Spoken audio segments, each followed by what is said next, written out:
شروع اللہ کے نام سے اور کروڑ درود و سلام محمد عربی صلی اللہ علیہ وسلم اور ان کی آل پر۔ میں ہوں ڈاکٹر رؤف رانا اور آپ میرا یوٹیوب چینل دیکھ رہے ہیں۔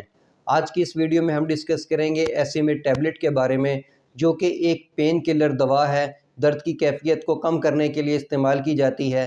یہ ایک نان سٹیرائڈل اینٹی انفلیمیٹری ڈرگ ہے، یعنی کہ یہ درد کی کیفیت کو ختم کرتی ہے۔ سٹیرائڈ تو نہیں ہے لیکن پھر بھی سوزش کو کم کرتی ہے۔ یہ دوا جسم کے اندر سوزش پیدا کرنے والے جو میڈیٹرز ہیں ان کو انہیبٹ کرتی ہے، اس طرح سوزش کو کم کر دیتی ہے۔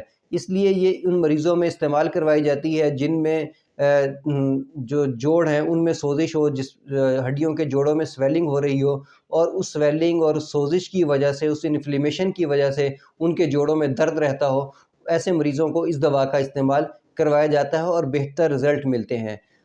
اس کے ساتھ ساتھ یہ نائٹرو آکسائڈ کی پروڈکشن کو بھی جسم کے اندر کم کرتا ہے۔ اس طریقے سے یہ ایک اینٹی آکسیڈنٹ کا رول بھی پلے کرتا ہے، یعنی کہ جسم کے اندر سے یہ فاسد مادوں کے اخراج میں بھی مدد دیتا ہے۔ اب ہم بات کرتے ہیں کن کن مریضوں کو اس دوا کا استعمال کروایا جاتا ہے۔ ایسے مریض جو جوڑوں کے عارضے میں مبتلا ہوں، جوڑوں کے درد میں مبتلا ہوں، ان میں اس دوا کا استعمال کروایا جاتا ہے۔ آرتھرائٹس، آٹو امیون ڈیزیز کے مریضوں میں، یا ایسے مریض جن کے جو جوڑ ہیں ان میں سویلنگ ہو رہی ہیں، اور کرونک انفلیمیشن آف جوائنٹس میں استعمال کروایا جا سکتا ہے۔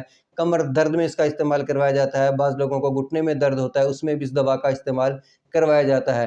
غرض یہ کہ ہڈیوں کے درد اور جوڑوں کے درد اور جسم کے درد میں اس دوا کا استعمال کروایا جا سکتا ہے۔ اب ہم بات کرتے ہیں کہ اس کی ڈوز کے متعلق۔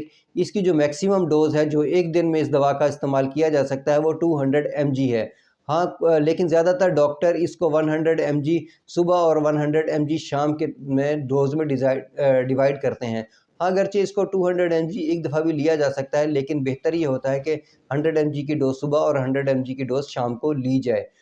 دوا کا انتخاب کرتے ہوئے اور دوا کی ڈوز کا انتخاب کرتے ہوئے ڈاکٹر کی ہدایت پہ عمل کریں۔ ڈاکٹر جتنی ڈوز آپ کو ریکمینڈ کرے اتنی ہی ڈوز لیں۔ اب ہم بات کرتے ہیں کہ کن مریضوں کو اس دوا کا استعمال نہیں کرنا چاہیے۔ ایسے مریض جو گردوں کے عارضے میں مبتلا ہوں، یا ایسے مریض جو جگر کے عارضے میں مبتلا ہوں، یا ایسے مریض جن کو پیپٹک السر ہو، معدے میں جلن ہو، تذابیت ہو، ان کو اس دوا کا استعمال نہیں کرنا چاہیے۔ ایسے مریض جن کا بلڈ پریشر ہائی رہتا ہو، یا وہ دل کے ادویات کا استعمال کرتے ہوں، دل کے مریض ہوں، ان میں بھی اس دوا کا استعمال انتہائی ضرورت کے تحت ہی کرنا چاہیے۔ اور ایسے مریض جو عمر رسیدہ ہوں، 65 سال سے ان کی عمر زائد ہو، ان میں بھی اس دوا کا استعمال کوشش کی جاتی ہے کہ نہ کروایا جائے، اور اگر انتہائی ضروری ہو تب اس کا استعمال کروایا جا سکتا ہے، اور وہ بھی صرف اور صرف ڈاکٹر کی ہدایت کے مطابق۔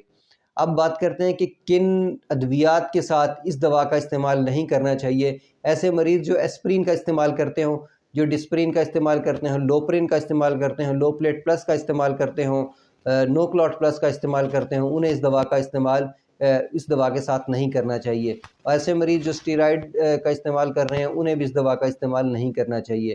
اب بات کرتے ہیں اس کے سائیڈ ایفیکٹس کے بارے میں۔ اگرچہ جو لوگ اس کو استعمال کرتے ہیں، ممکن نہیں، ضروری نہیں کہ تمام لوگوں کو ہی یہ سائیڈ ایفیکٹ ظاہر ہو سکتا ہے کسی نہ کسی شخص کو ایک آدھا کوئی سائیڈ ایفیکٹ ظاہر ہو سکتا ہے۔ اس کے زیادہ تر سائیڈ ایفیکٹ میں دل گھبرانا، متلی ہونا، جی متلانا، قے آنا، پیٹ کے اندر درد، معدے کے اندر جلن، سانس کی نالی میں جلن، پیپٹک السر کی علامات، ڈائریا، بد ہضمی، یہ اس کی عمومی طور پر سائیڈ ایفیکٹس ہیں۔ اس کے اور سائیڈ ایفیکٹ میں دل کی دھڑکن میں اضافہ، سانس لینے میں دشواری ہونا، سکن کے اوپر ریشز ہو جانا، یا ہونٹوں کی سویلنگ، یہ بھی اس کے سائیڈ ایفیکٹس ہو سکتے ہیں۔ اب بات کرتے ہیں دودھ پلانے والی ماؤں اور پریگننٹ خواتین کے متعلق۔ ان میں اس دوا کا استعمال صرف اور صرف ڈاکٹر کی ہدایت کے مطابق ہی کیا جا سکتا ہے۔ مجھے امید ہے کہ میری یہ معلومات آپ کے لیے فائدہ مند ہوگی۔ اللہ آپ کو اور آپ کے تمام اہل خانہ کو صحت والی زندگی عطا کرے۔ اللہ حافظ۔